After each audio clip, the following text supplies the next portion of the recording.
Hello good morning बच्चों। तो आज हम लोग पढ़ने वाले हैं लास्ट चैप्टर है हमारा क्लास 6 के साइंस का, जिसका नाम क्या है 11th नंबर चैप्टर है, इसका नाम है एयर अराउंड अस, यानी हमारा चारों तरफ हवाएं, यानी कुल मिलाकर हम लोग एयर के बारे में आज पढ़ने वाले हैं। तो बीपीसी टायर 4 वाले आप भी देख लो, क्योंकि ये लास्ट ही है, क्लास 6 का है।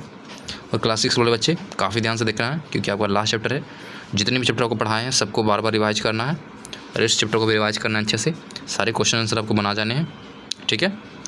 और जो भी आपको पढ़ाया है वो आपको सारा याद होना चाहिए, है कि नहीं, समझना है मेन। तो हम लोग पढ़ते हैं आज हवा के बारे में। तो हवा को आप समझने के लिए आपको पता है, देखो पहला तो दिया हुआ आपको फिरकी बनाने के लिए दिया हुआ है कि आप फिरकी बनाओ। फिरकी बहुत सारे बच्चे बनाना जानते होंगे, नहीं जानते हैं तो ऐसे बनाया जाता है। एक पेपर लेना, चारों तरफ क्या करना है, कटअप करना है, और एक साइड से क्या करना है, हर एक कटिंग का क्या करना है, एक साइड से क्या करना है, उस सेंटर से उसको मिलाता जाना है, ठीक है। तो ऐसे आप उसको बीच में सेंटर से लगा दोगे तो ये इस तरह से बन जाएगा फिरकी। आप जानते ही होंगे, बहुत सारे बच्चे तो आराम से जानते हैं फिरकी बनाना है। जैसे फिरकी को आगे पीछे करते होते क्या होता है, वो क्या करता है, रोटेट होता है। इसका मतलब हमारे चारों तरफ हवाएं हैं, इसे पता चलता है कि नहीं। फिर बहुत सारे हमको हवा चलता है तो क्या हम लोग को एहसास होता है कि नहीं। तो ये तो गारंटी बोल सकते हैं कि हमारे चारों तरफ हवा है कि नहीं। जैसे आपको रूम है, रूम में आप नॉर्मल बैठे हो तो आपको हवा नहीं लगता, जैसे फ़ैन आप ऑन करते हो तो हवा आने लगती है। इसका मतलब पहले से ऑलरेडी हवा था, और सिर्फ क्या करते हैं, उसको रोटेट करा दिया, है कि नहीं। अब देखो यहाँ पे दिखाया गया है एक वेदर कॉक दिखाया गया। Weather cock direction of air को दिखाता है, जिस डायरेक्शन में हवा आएगा उस डायरेक्शन में मुड़ जाएगा, समझ गए, जिसको बोलते हैं वेदर कॉक। अब सवाल आता है कि is air present everywhere around us. अब सवाल ये है कि क्या सभी जगह हवा प्रेजेंट है, कैसे पता करेंगे। तो प्रेजेंट तो है, बिल्कुल प्रेजेंट है, लेकिन कैसे, एक्सपेरिमेंट करके बताइए। तो कुछ नहीं करना बच्चों, आपको क्या करना है, एक बॉटल लेना है, बॉटल के अंदर हवा होता है कि नहीं होता है आपको पता करना। अगर नॉर्मल तो आप देखते तो पता नहीं चलता कि उसके अंदर हवा है या नहीं है, लेकिन हवा है, बॉटल के अंदर भी हवा है, खाली बॉटल है फिर भी इसमें हवा है। कैसे पता करेंगे, बॉटल को लेना है, उसको उल्टा पानी के एक टब में डालना है। जैसे जैसे उसमें क्या होगा, पानी भरना शुरू होगा, जैसे क्या उसमें हवा बाहर निकलना चाहेगा। पानी को भरना है तो हवा तो बाहर निकलना चाहेगा, और जैसे ही हवा बाहर निकलता है बुलबुले के फॉर्मेशन निकलता है। इसका मतलब क्या है कि बॉटल में पहले से हवा प्रेजेंट था। इसका मतलब क्या हुआ कि हमारे चारों तरफ हर जगह क्या है, हवा प्रेजेंट है, एवरीवेयर अराउंड अस। बिल्कुल समझ गए। अब देखो क्या पढ़ना है, हाँ एक टर्म पढ़ना है आपको, बहुत इंपॉर्टेंट है ये, आपको सबको जानना चाहिए। क्या लिखा हुआ है, our earth is surrounded by a thin layer of air, यानी पतले लेयर से क्या हमारा अर्थ घिरा हुआ। जैसे लेयर का मतलब हो गया जैसे बेड के ऊपर बेडशीट, वो एक लेयर है कि नहीं। इस तरह से क्या एयर मतलब अर्थ के ऊपर एक लेयर है, ठीक है। और ये लेयर छोटा मोटा पतला, इतना पतला भी नहीं है जितना पतला ये लिखा हुआ है कि थिन लेयर है। ये अर्थ के सापेक्ष में थोड़ा थिन लग सकता है, लेकिन ये कितना मोटा है देख लो, कितना पतला है देख लो। ये बोल रहा है this layer extended up to many kilometre above the surface, यानी हमारी धरती से लेकर काफ़ी किलोमीटर हाइट तक फैला हुआ है, ऊंचाई तक है, समझ रहे हो, काफ़ी किलोमीटर, मेनी किलोमीटर से ऊपर तक एयर है, समझ गए हो। तो एक चादर, इसको क्या बोलेंगे, इसको बोलेंगे क्या, इसको बोलेंगे एटमॉस्फेयर, समझ गए। ये टर्म एटमॉस्फेयर आपको याद रखना है। आपसे पूछ एटमॉस्फेयर क्या है, तो बोलना है कि our earth is surrounded by thin layer of air, this layer extended up to many kilometres above the surface of earth is called atmosphere, ठीक है। लेकिन एक प्रॉब्लम है, आप काफ़ी ज़्यादा हाइट पे चले जाओगे तो क्या होगा, आपको फिर एटमॉस्फेयर में एयर आपको नहीं, एटमॉस्फेयर का क्या होगा, एटमॉस्फेयर से काफ़ी ज़्यादा हाइट पे आप चले गए तो उस समय क्या होगा, आपको हवा की कमी महसूस होगा, आपको हवा मिलेगा ही नहीं, क्योंकि हवा तो हमेशा पूरा ऊपर तो नहीं होगा नहीं, एक फिक्स हाइट तक ही होगा, है कि नहीं।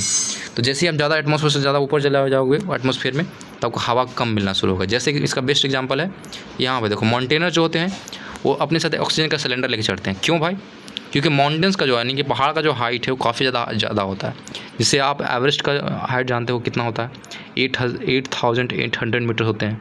हमारा जो माउंट एवरेस्ट है उसका सोचो 8,000 मीटर, यानी कि 8 किलोमीटर उसका हाइट है, यानी कि ज़मीन से 8 किलोमीटर ऊपर जाना है। नॉर्मल बात है ये नहीं, काफ़ी ज़्यादा हार्ड वर्किंग है। और 8 किलोमीटर ऊपर जाओगे तो क्या आपको ऑक्सीजन मिलना है, क्या हवा भी नहीं मिलेगा आपको। तो साथ में क्या करना होता है, आपको ऑक्सीजन सिलेंडर लेके जाना होता है।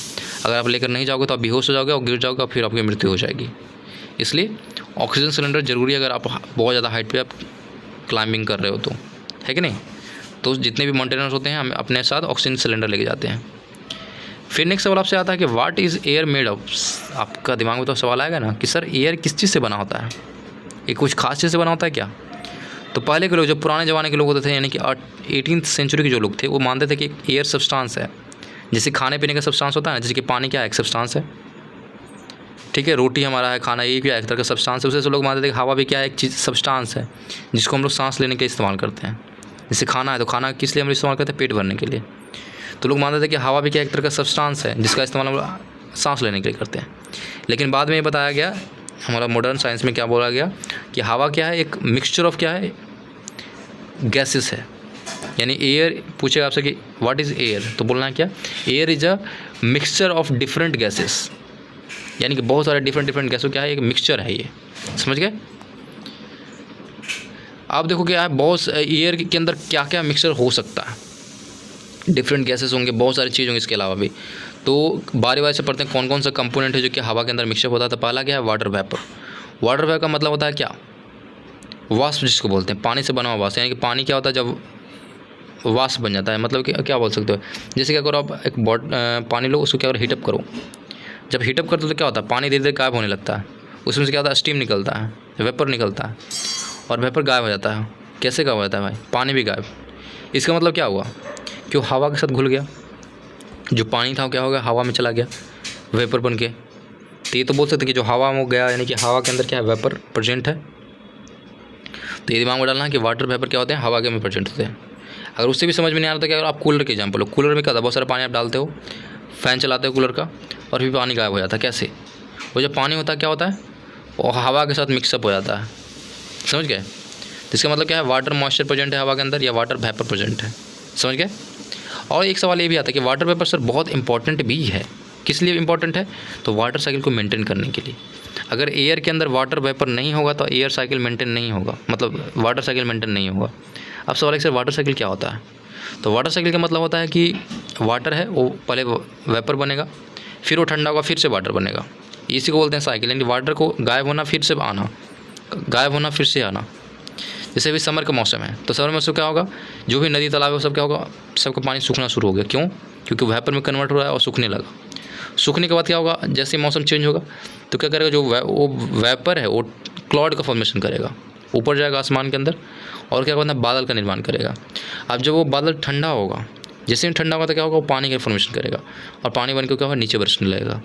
तो ये है पूरा वाटर साइकिल, कि वाटर पहले भी था, वो वेपर बना, वो क्लाउड बना, फिर ठंडा हुआ, फिर वाटर बना, समझिए।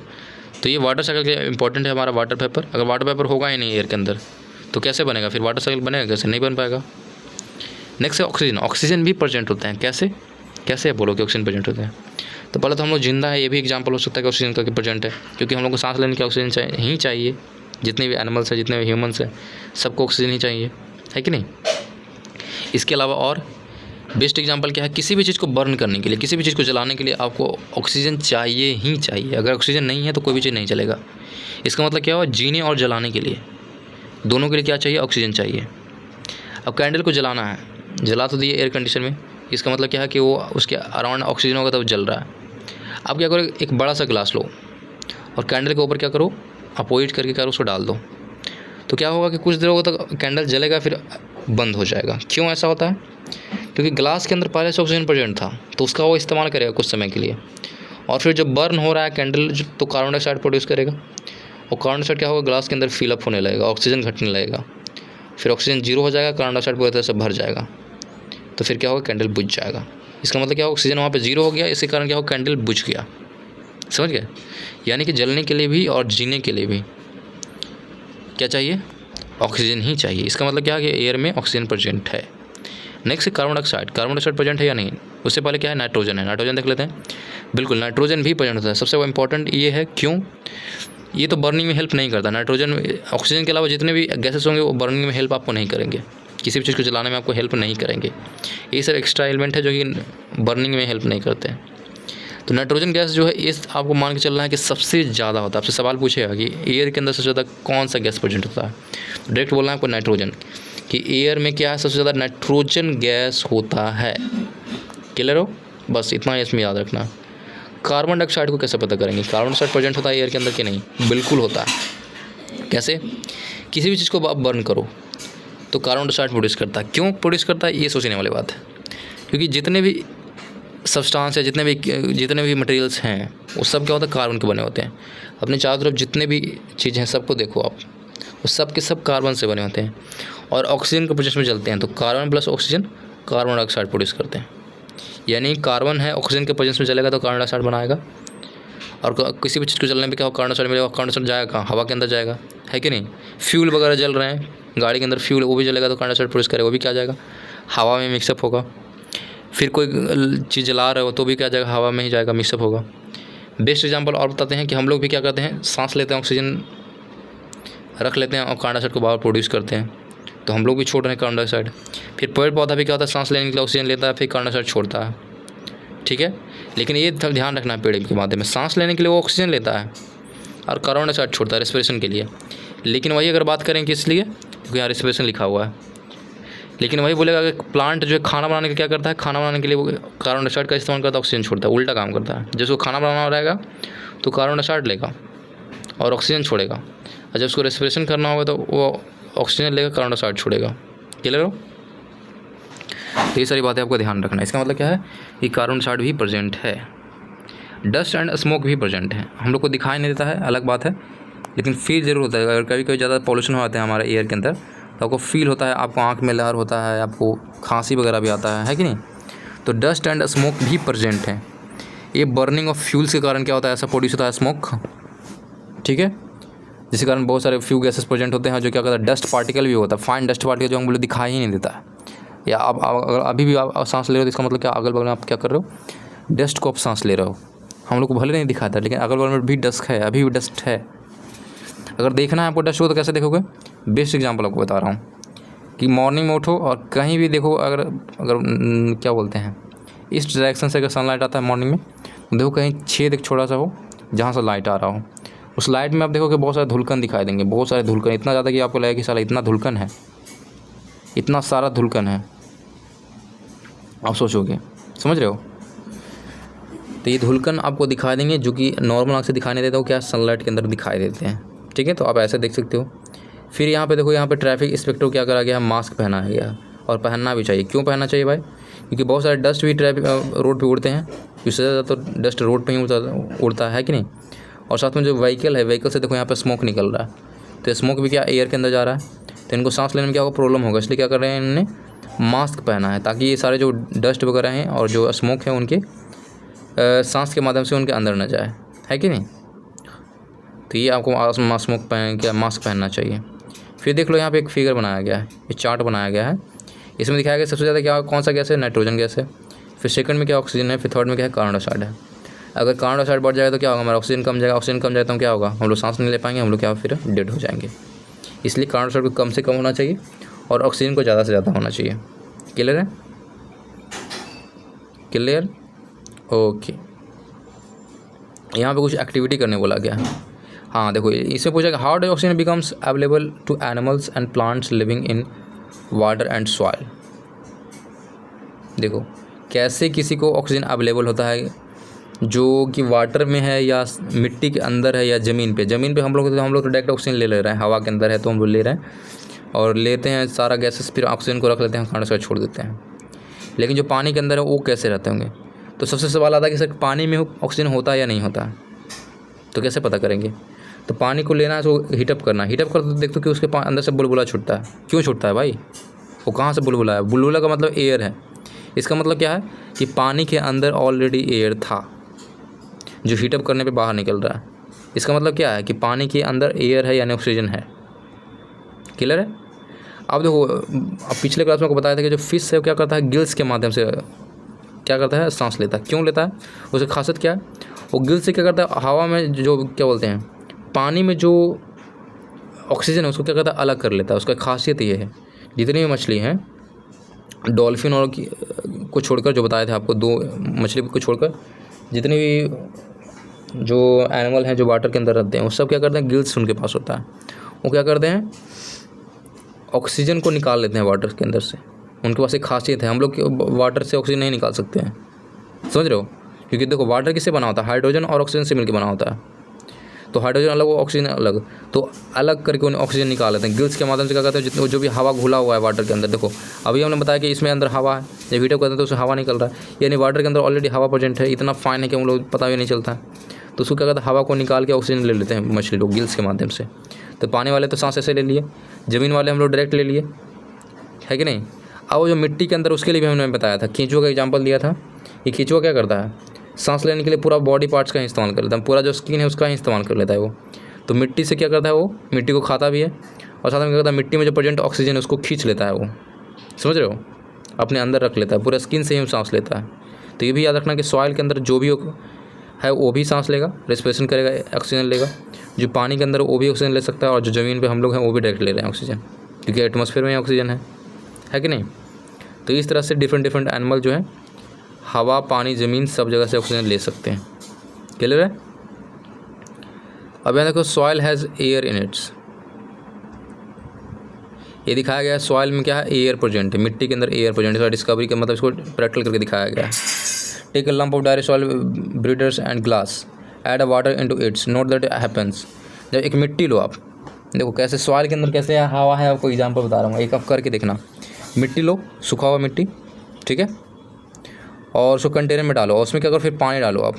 जैसे ही हम पानी डालते हो तो देखो मिट्टी से बुलबुला निकलना शुरू होता है। क्यों निकलना शुरू होता है, इसका मतलब मिट्टी के अंदर हवा प्रेजेंट था तब तो बाहर निकल रहा है कि नहीं।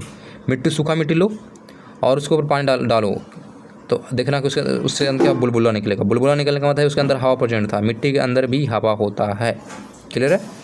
तो मिट्टी के अंदर भी है, पानी के अंदर भी है, और हमारा एटमॉस्फेयर में है कि नहीं। नेक्स्ट टॉपिक का नाम है how the oxygen in the atmosphere replaced. Oxygen कैसे रिप्लेस्ड हो रहा है, तो इसका बहुत सारे एग्जाम्पल आपको दे सकता हूँ। जैसे क्या लिखा हुआ है, it is obvious that animals can not live without plants. The balance of oxygen क्या लिखा हुआ है, and carbon dioxide is atmosphere is maintain through the respiration in plants. सबको पता है कि जब सांस लेता है या खाना बनाता है प्लांट्स तो ही क्या है ऑक्सीजन और इसका कार्बन डाइऑक्साइड का बैलेंस बना हुआ है। And animal and by the क्या फोटोसिंथेसिस प्रोसेस द्वारा खाना बनाता है प्लांट्स। बताया था आपको कि प्लांट कैसे खाना बनाता है, फोटोसिंथेसिस के द्वारा। और फोटोसिंथेसिस प्रोसेस में क्या होता है, बहुत ज़्यादा ऑक्सीजन का फॉर्मेशन करता है plants. And this was the interdependence of plants and animals. We can now appreciate how important air is for our life, this that लिखा हुआ है, ठीक है। In the process of plant क्या लिखा, how oxygen in the atmosphere is replaced, ठीक है। ये बताया ऑक्सीजन कैसे रिप्लेस्ड होता है। तो ऑक्सीजन क्या होता है, कार्बन डाइऑक्साइड बनता है, फिर से कार्बन डाइऑक्साइड ऑक्सीजन बनता है, तो ये रिप्लेस हो रहा है एक तरह से, है कि नहीं। Plant is also consume oxygen to respirations but they produce more than they consumes, है कि नहीं। जितना वो सांस लेने में इस्तेमाल करते हैं उससे ज़्यादा क्या करते हैं, प्रोड्यूस भी कर देते हैं। तो इस तरह से क्या हो रहा है, रिप्लेसमेंट हो रहा है। फिर आप और बोल सकते हो कि जैसे कि पॉल्यूशन वगैरह बढ़ रहे हैं तो क्या हो रहा है, ऑक्सीजन की मात्रा धीरे धीरे कम रहा है, ये भी बोल सकते हो। यहाँ पर देखो पवन चक्की बनाया गया, इसको बोलते हैं विंड मिल। ये रोटेट करेगा तो इससे मोटर घूमेगा, मोटर घूमेगा तो क्या होगा, बैटरी चार्ज होगा, डायनामो इसमें लगा होता है, और बैटरी चार्ज होगा तो क्या होगा, फिर हमको बिजली बनेगा। इसको क्या बोलते हैं, विंड मिल बोलते हैं। या डायरेक्ट वाले लोग क्या करते थे ना कि ये जो विंड मिल बना दिया ऐसा हवा के मदद से घुमाइए, और इसे डायरेक्ट क्या करते, चक्की कसते थे। चक्की का जो होता है ना, चक्की में डायरेक्ट लगा देते फीता, तो ये घूमता था तो फिर चक्की भी घूमता था। तो लोग क्या करते थे, पिसाई वगैरह के लिए भी इस्तेमाल करते थे, इसलिए इसका नाम पड़ गया विंड मिल। मिल में क्या होता है, चावल वगैरह, गेहूँ वगैरह क्या होता है, उसमें पीसा जाता है कि नहीं।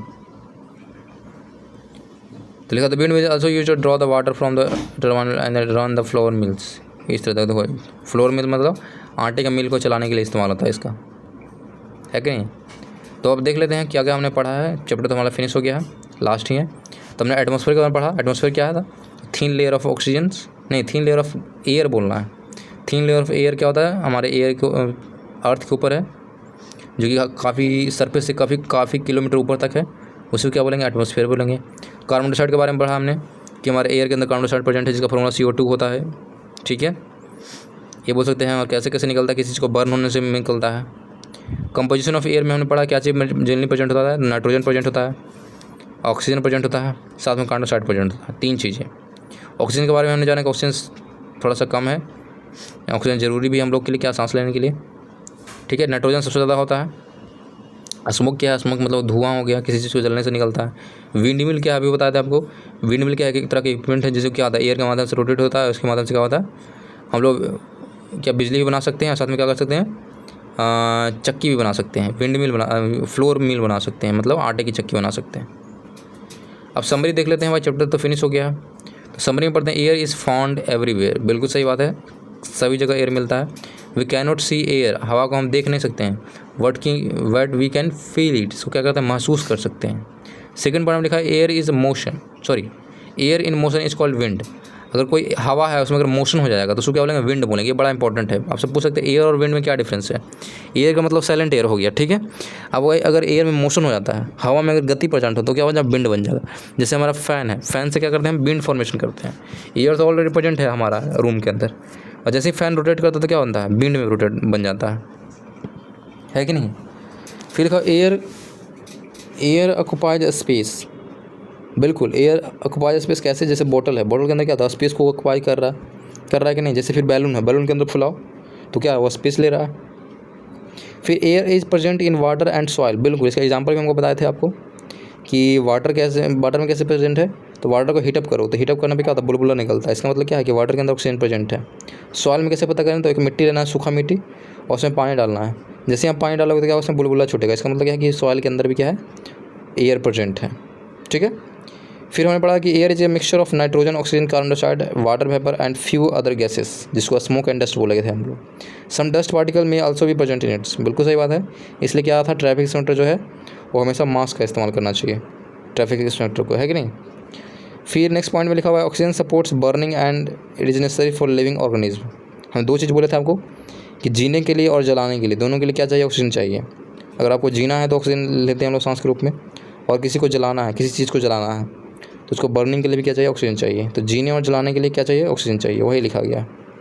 फिर नेक्स्ट पॉइंट पे लिखा हुआ है the envelope of air that surround the earth is known as atmosphere. अभी आपको बता दें कि एक एनवेलप है, एक लेयर है एयर का हमारे अर्थ के चारों तरफ, उसको क्या बोलेंगे, एटमॉस्फेयर बोलेंगे। Atmosphere is essential for life on earth. अगर हमको जीना है कि अर्थ पे अगर लाइफ चाहिए तो एटमॉस्फेयर होना जरूरी है कि नहीं। अगर एयर ही नहीं रहेगा तो कोई जिंदा रहेगा, नहीं रहेगा, ना हम लोग रहेंगे, ना एनिमल रहेगा, कोई चीज़ भी नहीं रहेगा। इसलिए क्या है, एटमॉस्फेयर बहुत ज़रूरी है हम लोग जिंदा रहने के लिए। और हम लोग क्या कर रहे हैं आजकल, एटमॉस्फेयर को ही गंदा कर रहे हैं, कार्बन डाइऑक्साइड बढ़ा रहे हैं, तो क्या ऑक्सीजन कम रहा है, ठीक है नहीं। थोड़ा पेड़ पौधा लगाना चाहिए कि नहीं। एक्वेटिक एनिमल्स, एक्वेटिक एनिमल का मतलब क्या होता है, आपको बताएं ऑलरेडी पिछले क्लास में। एक्वेटिक एनिमल का मतलब होता है जो कि पानी के अंदर रहे। You dissolve air in water for respiration, क्या कहता है, ये पानी के अंदर जो घुला हुआ ऑक्सीजन उसका इस्तेमाल करता है सांस लेने के लिए। जैसे कि मछली हो गया, फिश है, और गिल्स के माध्यम से क्या करता है, जो घुला हुआ ऑक्सीजन है पानी के अंदर उसको क्या करता है, खींच लेता है वो, और उसको फिर सांस लेने में इस्तेमाल करता है। फिर पॉइंट दिया हुआ है plants and animal depends on each other. Plant और एनिमल एक दूसरे पर डिपेंडेंट है, बिल्कुल है। Other for exchanging of oxygen and carbon dioxide from air. कैसे, देखो कैसे, प्लांट को चाहिए खाना बनाने के लिए कार्बन डाइऑक्साइड, और एनिमल को चाहिए सांस लेने के लिए क्या, ऑक्सीजन। तो खाना बनाने के लिए कार्बन डाइऑक्साइड कौन देगा, हमारा एनिमल देगा, वो प्रोड्यूस करेगा, ठीक है। अब खाना बना लिया, खाना बनाने के बाद फिर ऑक्सीजन कौन देगा, तो प्लांट देगा। इसका मतलब क्या है, एक दूसरे पर सब डिपेंडेंट है। प्लांट और एनिमल क्या है, एक दूसरे पर डिपेंडेंट है। अगर एक आदमी अगर नहीं रहे, सोच के देखो, अगर एनिमल नहीं रहे तो कार्बन डाइऑक्साइड नहीं रहेगा, और कार्बन डाइऑक्साइड नहीं रहेगा तो फिर प्लांट जो है क्या हो जाएगा, मर जाएगा, है कि नहीं, खाना नहीं बना पाएगा। तो ये था हमारा चैप्टर जो कि फिनिश हो गया। हम लोग देखते हैं कि आप एक्सरसाइज देख लेते हैं कि कौन कौन से क्वेश्चन पूछे जा रहे हैं और आपसे बनने भी चाहिए। पहला सवाल है कि what is the composition of air. Air में कौन कौन सी कंपोजिशन है, तो पहले बोल देना कि many compositions, nitrogen, oxygen, carbon dioxides, water vapour, फिर क्या है, gases and smoke, gas and smoke नहीं, डस्ट एंड स्मोक, है कि नहीं। तो फर्स्ट तो बन गया। सेकंड पूछा कि which gas in the atmosphere is essential for respirations. कौन सा गैस जो एटमॉस्फेयर में हमको जरूरी है सांस लेने के लिए। तो सोच के देखो क्या चाहिए, तो हमें बताया था जीने के लिए और जलाने के लिए क्या चाहिए, ऑक्सीजन चाहिए। तो क्या है, वही जीने के लिए क्या एसेंशियल है, तो ऑक्सीजन लिखेंगे, ठीक है। वही पूछ रहा है कि एटमॉस्फेयर में जो एयर प्रेजेंट है, लेकिन उसमें से सबसे ज़्यादा इंपॉर्टेंट गैस कौन है आपके लिए सांस लेने के लिए, तो रेस्पिरेशन के लिए क्या चाहिए, ऑक्सीजन चाहिए। नंबर थर्ड में लिखा हुआ how will you prove that air support burning. Air support burning यानी कि हवा जो है वो किसी चीज़ को जलने का हेल्प करता है, मतलब सपोर्ट करता है। हवा के बिना कोई चीज़ का जलना पॉसिबल नहीं है। कैसे आप प्रूफ करोगे, तो आपको बताया था एग्जाम्पल कौन सा हुआ, ग्लास और कैंडल वाला। तो वो वाला एग्जाम्पल आपको दे देना है, ग्लास और कैंडल वाला, ठीक है। नंबर 4 में आते हैं, how will you show that air is dissolve in water, कैसे आप पता करोगे कि वाटर में क्या है, हवा प्रेजेंट है। तो आपको अभी बताया था कि क्या करना है, वाटर को बॉयल करना है, और बॉयल करेंगे तो क्या होगा, उससे बुलबुला निकलेगा। इसका मतलब क्या है कि वाटर के अंदर क्या है प्रेजेंट है, एयर प्रेजेंट। नंबर 5वां क्वेश्चन पूछ रहा है कि why does lump of cotton wool shrink in water, why does lump of cotton wool shrink in water, क्यों जो है आपका मतलब रुआ की बात है, रुई जो समझ रहे हो ना, रुई, लंप ऑफ कॉटन मतलब वही रुई जो है, रुई को जब पानी डालते हैं तो क्यों सिकुड़ जाता है, सवाल ये है। तो सिंपल आपको बोलना है क्या कि जब वो एटमॉस्फेयर नॉर्मल कंडीशन में रहता है उसके अंदर क्या होता है, एयर भरा होता है, और जैसे ही वो पानी जाता है तो उसके अंदर पानी भर जाता है और एयर क्या होता है, गायब हो जाता है। इसी कारण क्या होता है, श्रिंक हो जाता है। क्लियर है, तो ये बोलना है आपको। नंबर 6 में बोल रहा है, फिल इन द ब्लैंक्स करने बोल रहा है, the layer of air around the earth is known as, अभी आपको बताए थे कि अर्थ के ऊपर जो एयर का लेयर है उसको क्या बोलेंगे, एटमॉस्फेयर बोलेंगे। तो यहाँ पे एटमॉस्फेयर लिख देना है। 7 नंबर क्वेश्चन क्या बोल रहा है कि the component of air used by green plants to make their food is, कौन सा वो कंपोनेंट इस्तेमाल करता है, कंपोनेंट ऑफ एयर, एयर के कौन कौन से कंपोनेंट हैं, ऑक्सीजन भी है, कार्बन डाइऑक्साइड भी है, नाइट्रोजन भी है, तो कौन सा गैस का इस्तेमाल है, कौन सा कंपोनेंट ऑफ एयर का इस्तेमाल करता है खाना बनाने के लिए हमारा जो प्लांट है वो। तभी आपको बताए थे कि प्लांट को खाना बनाने के कौन सा गैस चाहिए, कार्बन डाइऑक्साइड। तो यहाँ पर लिख देना है कार्बन डाइऑक्साइड, CO2। ठीक है, 8वें नंबर पे आते हैं। तो 8वें बोल रहा है कि list 5 activities that are possible due to presence of air. आपको 5 एक्टिविटी का नाम लेना है जो पॉसिबल है due to presence of air. हवा प्रेजेंट रहेगा तो ही एक्टिविटी कर सकते हैं, जैसे पतंग उड़ाना, फिरकी नचाना, है कि नहीं, विंड मिल चलाना, बहुत सारे एग्जाम्पल आप दे सकते हो। तो 5 एग्जाम्पल आपको देने हैं, एक्टिविटीज़ करने हैं, आप लिख सकते हो खुद अपने मन से। सोचना है कि एयर किसके किसके लिए चाहिए। फिर बोट वगैरह है, बोट चलाने के लिए भी एयर चाहिए, बहुत सारे ऐसे ऑप्शन हैं। 9th नंबर में आते तो 9th में पूछ रहा है कि how do plant and animal help each other in exchange of gases in the atmosphere. अभी आपको समझाए थे कि प्लांट और एनिमल एक दूसरे पर डिपेंडेंट है, अगर एक भी गया तो दोनों ख़त्म हो जाएगा। तो कैसे एक्सचेंज करते हैं उसको एक्सप्लेन करना है आपको। तो क्या वो लिखेगा, लिखना है कि एनिमल को चाहिए सांस लेने के लिए ऑक्सीजन, और ये सांस लेते हैं ऑक्सीजन फिर छोड़ते हैं कार्बन डाइऑक्साइड, और प्लांट को चाहिए फूड बनाने के लिए कार्बन डाइऑक्साइड। तो वो जो कार्बन डाइऑक्साइड है वो क्या लेंगे, एनिमल से लेंगे, और उसको फिर क्या करेंगे, खाना बनाने के बाद ऑक्सीजन में कन्वर्ट करेंगे, और वो ऑक्सीजन जो है क्या लेगा, फिर से एनिमल लेगा। यानी कि एनिमल को चाहिए ऑक्सीजन तो प्लांट से ले लेगा, और प्लांट को चाहिए कार्बन डाइऑक्साइड तो वो ले लेगा एनिमल से। यानी एक दूसरे पे क्या है, डिपेंडेंट है कि नहीं। तो ये था हमारा चैप्टर जो कि फिनिश हो गया। ये आपको प्रोजेक्ट एंड एक्टिविटीज़ जो स्कूल में कराए जाते हैं आप करना चाहो तो कर लेना, लेकिन कुल मिलाकर हमारा जो है साइंस है वो क्लास 6 का फिनिश हो गया। पूरा प्लेलिस्ट भी बना हुआ है, इसको आराम से देखिएगा, सारे चैप्टर को आराम से पढ़ना है, सारे पॉइंट्स को एकदम याद कर जाना है, और जितने भी क्वेश्चन हैं सबको आपको बना जाना है। ठीक है, तो आपका साइंस जो था क्लास 6 का वो फिनिश हो गया। TRE 4 वाले बच्चे भी इसको आज पूरे प्लेलिस्ट को देख लेना है, जितने भी चैप्टर सबको ध्यान से देख लेना, आप इससे बहुत सारे क्वेश्चन आएंगे, है कि नहीं। और क्लास 6 वाले बच्चों को तो बल्ले बल्ले हो गया क्योंकि सारा फिनिश हो गया, है कि नहीं। तो अच्छे से इसको रिवाइज कीजिए और सारा क्वेश्चन बना लीजिएगा। ठीक है, तो आज के लिए इतना ही, थैंक यू।